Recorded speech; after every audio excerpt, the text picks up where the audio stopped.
ഗസയിൽ ആക്രമണം തുടരുന്ന ഇസ്രയേലിനോട് അമേരിക്ക സ്വരം കടുപ്പിക്കുന്നു. നമ്മൾ പ്രതീക്ഷിച്ച കാര്യമല്ല. പ്രത്യേകിച്ച് അമേരിക്കയിലെ ജൂതവംശമൊക്കെ ഒരുപാടുണ്ട്. അവരോടൊക്കെയുള്ള വോട്ടാണല്ലോ ഇതെല്ലാം.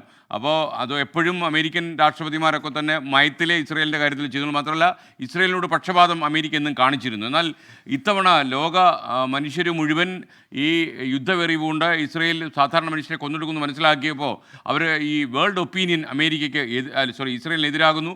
അതോടെ അമേരിക്കൻ പ്രസിഡന്റ് സ്വരം കടുപ്പിച്ചു എന്നാണ് ഞാൻ മനസ്സിലാക്കുന്നത്. യുദ്ധതന്ത്രം മാറ്റണമെന്നും ആക്രമണത്തിൻ്റെ തീവ്രത കുറയ്ക്കണമെന്നുമാണ് ഇപ്പോൾ ജോ ബൈഡൻ ആവശ്യപ്പെട്ടിരിക്കുന്നത്. കൂടുതൽ വിശദാംശങ്ങളുമായി നമുക്കൊപ്പം മധു കൊട്ടാരക്കര ന്യൂജേഴ്സിയിൽ നിന്നും തത്സമയം ചേരുന്നു. മധു, ഗുഡ് മോർണിംഗ്. അമേരിക്കയിലുള്ള മലയാളി സുഹൃത്തുക്കൾക്ക് സുഖമെന്ന് കരുതുന്നു. നമ്മുടെ ജോ ബൈഡൻ്റെ വിശേഷങ്ങൾ എന്തൊക്കെയാണ്, പറയൂ. Good morning S K.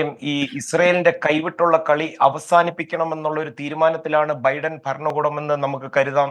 ഈ കഴിഞ്ഞ ദിവസം ഇസ്രയേൽ പ്രധാനമന്ത്രി ബെഞ്ചമിൻ നെതന്യാഹുവുമായുള്ള അഭിപ്രായ വ്യത്യാസം വെട്ടിത്തുറന്ന് പറഞ്ഞ അമേരിക്കൻ പ്രസിഡന്റ് ജോ ബൈഡൻ ഇന്ന് ഇസ്രയേലിനെതിരെ പരോക്ഷമായി സംസാരിക്കുകയുണ്ടായി. ഇസ്രയേൽ സൈന്യം കൂടുതൽ ശ്രദ്ധ കേന്ദ്രീകരിക്കേണ്ടത് പൗരന്മാരുടെ സുരക്ഷയിലായിരിക്കണമെന്ന് ബൈഡൻ ഇന്ന് മാധ്യമ പ്രവർത്തകരോട് സംസാരിക്കവേ അടിവരയിട്ട് പറയുകയുണ്ടായി. ബൈഡന്റെ പ്രതിനിധി ദേശീയ സുരക്ഷാ ഉപദേഷ്ടാവ് ജേക്ക് സലിവൻ ഇസ്രയേൽ ഇപ്പോഴുണ്ട്. ഇന്നലെ ബെഞ്ചമിൻ നെതന്യാഹുവുമായി ജേക്ക് സലിവൻ ഇസ്രയേലിൽ കൂടിക്കാഴ്ച നടത്തിയപ്പോഴും ഇതേ ആവശ്യങ്ങളാണ് ഉന്നയിച്ചിരിക്കുന്നത്. വലിയ തോതിൽ നടത്തുന്ന കരയുദ്ധം അവസാനിപ്പിക്കണം, കുറെ കൂടെ യുദ്ധത്തിൽ കൃത്യത ഉണ്ടാകണം ഈ ലക്ഷ്യങ്ങളൊക്കെ കാണുന്നതിൽ. അതുപോലെ ബന്ദികളെ മോചിപ്പിക്കുവാൻ കമാൻഡോസിനെ ഉപയോഗിക്കണം, ഹമാസിന്റെ തുരങ്കങ്ങൾ നശിപ്പിക്കണം, അവരുടെ നേതൃനിരയായിരിക്കണം യുദ്ധത്തിൽ ലക്ഷ്യം വെക്കേണ്ടത്. ഇതൊക്കെയാണ് അമേരിക്ക ഈ കൂടിക്കാഴ്ചയിൽ മുന്നോട്ട് വെച്ചിരിക്കുന്ന നിർദ്ദേശങ്ങൾ.